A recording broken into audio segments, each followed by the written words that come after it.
Bonsoir les enfants, c'est papa.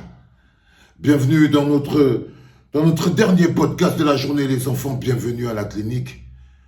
On dit généralement, si ta vie ne sert pas à grand chose, au moins que ta mort elle serve à quelque chose. L'une des rares choses qui arrivent aux gens, c'est que leur mort ou leur vie servent à quelque chose à la collectivité. Martinez Zogo a trouvé sa place au cœur même des grands hommes de notre monde parce que sa mort a permis de fouiller à l'intérieur de chacun d'entre nous pour trouver ce qu'on appelle l'humanité, l'indignation, sentir la douleur de l'autre. Il a souffert pour que nous apprenions la compassion. Les enfants, ce soir, je voulais vous dire qu'un peuple se construit par des repères. Martinez a payé le prix cher et le prix fort pour que nous, le peuple, nous apprenions ce qu'on appelle la compassion. Souffrir quand l'autre souffre.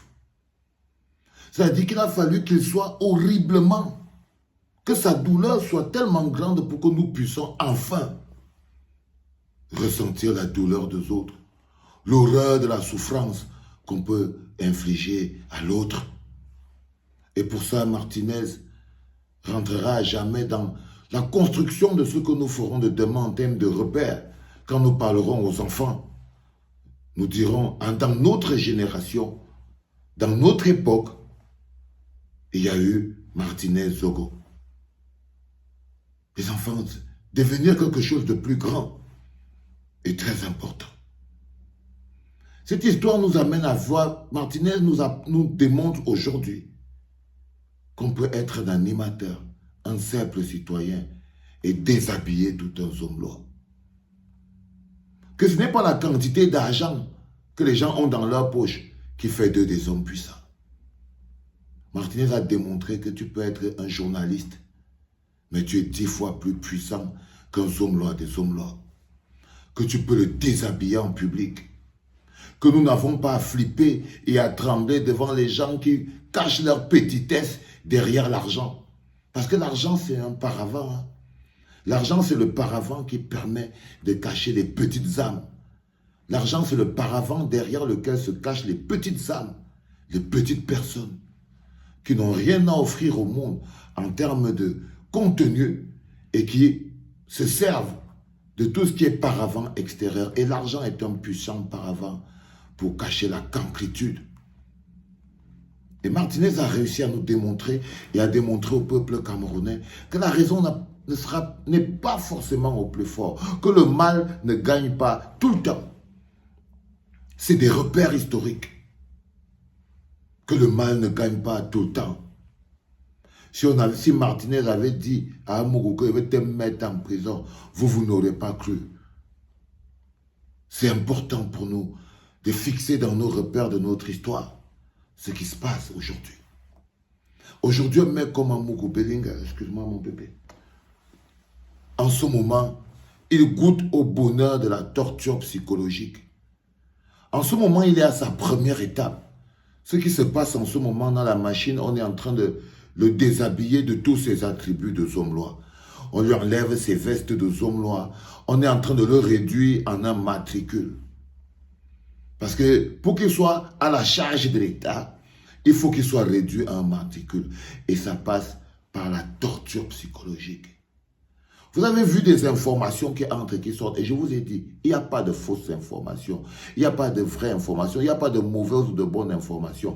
Il n'y a que des informations.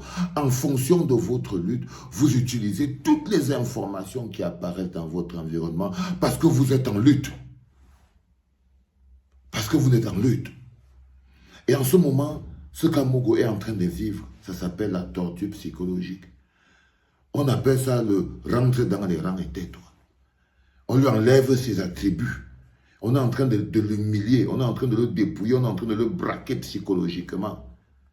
Vous voyez, quand vous voyez dans l'information, on dit qu'Amougou est entendu chez le juge d'instruction. Mais il nous faisait ça tout le temps. On te dit que tu vas aller chez le juge d'instruction. Tu t'habilles, tu portes tous les habits, tu te prépares. Tu attends jusqu'à 18 h. On te dit que non, tu seras plutôt extrait. On dit qu'on va t'extraire. Amougou découvre que quand on parle de lui, on ne dit pas qu'il part, on dit qu'on va l'extraire. On va l'extraire. Toutes les informations que vous voyez, ce qu'on lui fait, c'est la torture psychologique. On lui dit, prépare-toi, on va t'amener chez le juge d'instruction. Il finit de se préparer, il organise ses avocats, tout le monde vient, il remplit les fiches, il prépare sa défense, il attend des heures. Vamoul qui attendait parfois les mois. Ça veut dire qu'on vient dire à Vamoul qu'à 7 heures du matin, qu'il va aller chez le juge. Il va aller chez le juge. Il s'habille, il se lave, il attend une semaine. On vient lui dire que non, il ne sera pas extrait. Une semaine, il est en train d'attendre. Il y a des gens, quand on lui dit tu vas aller chez le juge, il attend 8 h, 9 h, 10 h, ça, 23 h, qu'on vient le prendre, on l'amène chez le juge. Ça s'appelle la traque psychologique. On conduit avec toi. Tu crois que le juge est assis là-bas en train de l'attendre à 23 h? Non, il n'y a pas le juge. On le conduit. On l'amène jusqu'à devant et on le ramène. On lui dit que non, tu es au service d'État. Et c'est ça qu'on est en train de lui faire en ce moment. On dit, il va aller chez le juge d'instruction, il se prépare, les avocats viennent, après on le ramène encore. Ça c'est pour le dépouiller de ses attributs de homme-là. Là, à cette heure-ci, il est dans son lit en ce moment à Mogo. Il est dans son mandat, il s'est couvert. Il a peur parce qu'il ne sait pas si Eko va descendre sur lui avec les coudes et tout et tout. Et en même temps, il est sur son iPhone, il est en train de parler au téléphone avec Mélissa. Ou bien il est en train de regarder ce podcast, les enfants. Les hommes, le peuple est plus grand que ça. Mais le plus dingue encore, c'est que pendant que nous on attend que Laurent Esso, ça c'est encore des informations toujours, pendant que nous attendons que Laurent Esso doit descendre, parce que il est impossible que vous pensiez seulement un seul instant que ce qui se passe aujourd'hui, l'homme qu'on appelle Laurent Esso, seulement par le mutisme va se mettre hors d'état de nuire. Non les enfants, ce bonhomme a dit avec sa bouche, finissez le travail. Ce n'est pas moi, c'est Danoué. Et nous avons lancé une pétition. 27 000 ont signé cette pétition. Elle est toujours en ligne. Pour demander la démission du ministre de la Justice, dont la présence à la tête de ce ministère qui garantit le socle de la citoyenneté et qui est la garantie du peuple de vivre dans un état stable est en train d'être souillée. C'est le système qui se détricote. Et pendant qu'on est donc en train de penser à ça, devinez quoi? Les oreilles qui sont dehors nous font savoir que le dossier qui est plutôt sur la table, pendant que nous sommes en train d'attendre que le dossier de Laurent Esso qui soit posé sur la table, parce qu'il sait qu'il n'a plus sa place là, il doit démissionner, les enfants. Il doit être mis aux arrêts. Ces mecs ont fait du mal à ce pays à un point où vous n'avez pas aidé. Il a atteint un niveau d'arrogance que nous ne pouvons pas le lâcher. Il ne doit pas être lâché. Et pendant que nous sommes en train de penser que c'est son dossier qui est au chaud et qui est posé en ce moment sur la table et qui doit être traité, on nous fait savoir que s'il y a un dossier qui est en train de circuler en ce moment, c'est le dossier de l'homme qu'on appelle Motazé. Il vient lui-même dessus sauter. Moi, j'en sais rien, frère. Moi, j'en sais rien, Mr. Motazé. Et tu as déjà dit que nous, ici à la clinique, nous ne sommes ni le journal, ni le commissariat. Il n'y a pas les scoops ni les informations. Nous, on prend les informations sur Internet, comme tout le monde, et nous les analysons en fonction de comment c'est important pour nous ou pas. Par exemple, si l'information que j'apprends, par exemple, est avérée, que c'est plutôt le dossier de Louis-Paul Motazé que Pomba s'apprête à gérer. Ah, ça ne me dérange pas. Si je mange Louis-Paul Motazé avant Laurent Esso, ce n'est pas un problème. Si je peux manger Laurent avant et Louis-Paul, mais ce n'est pas moi toujours un problème. Ce n'est pas toujours moi un problème. Ça veut dire qu'en ce moment précis, si vous retournez dans le cadre des primaires chez les capules, l'homme à la punk est en train de faire un carnage. L'homme à la punk est en train de faire un carnage. Ça veut dire que l'homme à la punk s'est rendu compte que il n'est peut-être pas encore suffisamment fort pour attaquer Laurent Esso. Mais il croit avoir suffisamment d'éléments pour que sa prochaine cible soit lui, Paul Motazé. C'est important pour que vous compreniez. Parce qu'on est dans les primaires chez les crapules. Je vous ai dit qu'on peut monter, descendre, revenez toujours sur le basique. Hein. C'est qu'il y a une élection qui se prépare. C'est qu'il y a une élection qui se prépare. Et il y a un seul candidat qui est prêt. C'est le président, lui, Maurice Kamto. Et le peuple. Et tous les jours, tout ce qu'ils font, c'est qu'ils sont en train de se faire détricoter eux-mêmes. Chacun d'entre eux cherche qui va prendre la place sur le fauteuil sardinique de Pomba. Ne dissociez pas l'assassinat de Martinez à la guerre de succession. Faites très attention les enfants. Il ne faut pas dissocier ces choses. C'est totalement lié. C'est totalement lié. Ça dit que Pomba, en ce moment, est lui-même dans la même marmite. Et l'homme à la punk sait que Pomba n'est pas immortel. Il sait que Pomba n'est pas immortel. Ce sera forcément quelqu'un d'autre qui va s'asseoir sur le fauteuil sardinique et qui va devoir bénéficier de la machine, si la machine existe encore. Alors s'attaquer à Laurent Esso direct après le Zomlo, ça lui paraît un peu compliqué.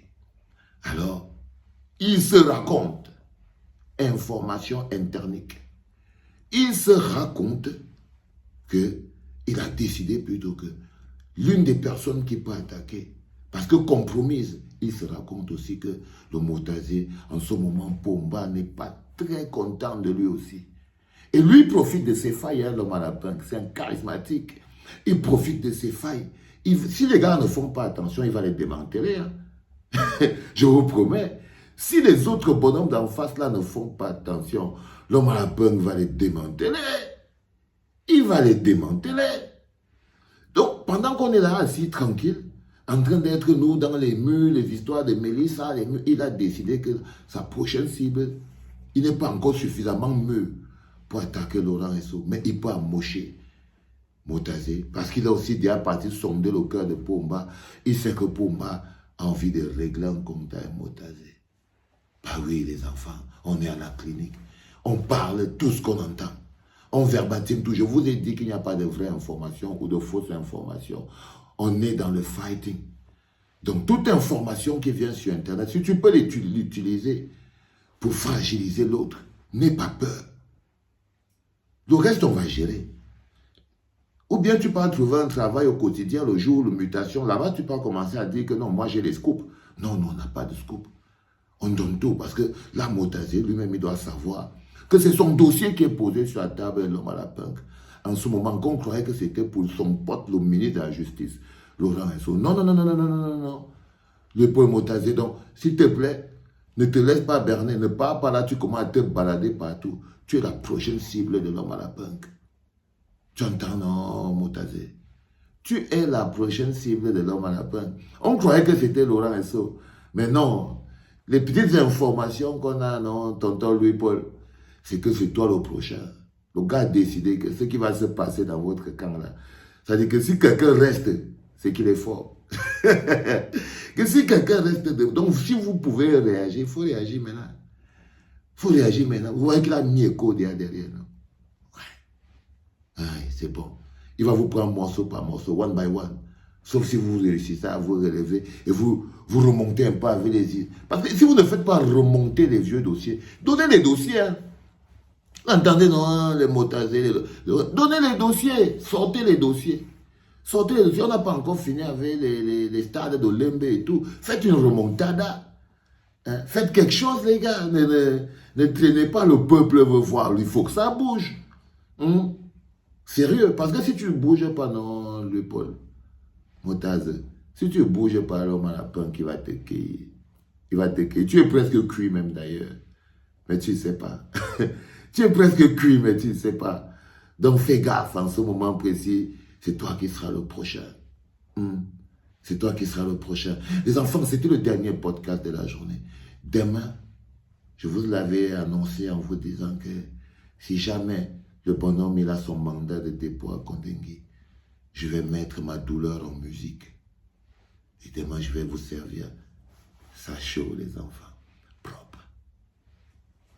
C'était papa. Bonne nuit les enfants.